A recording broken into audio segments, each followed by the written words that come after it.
Davlat xavfsizlik xizmati raisining kubogi musobaqalarining ochilish marosimi bo'lib o'tyapti. Davlatimiz rahbarining shaxsan sportga, shuningdek futbolga bo'layotgan e'tiborini hammamiz ko'rib turibmiz. Hamma qishloqlarga, hamma ko'chalarga kirib bordi deb baralla aytishimiz mumkin.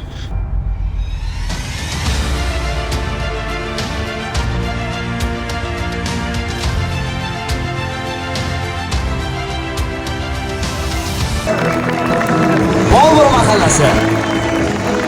Guruhdagi jamoamiz albatta Navro'zobod mahallasi.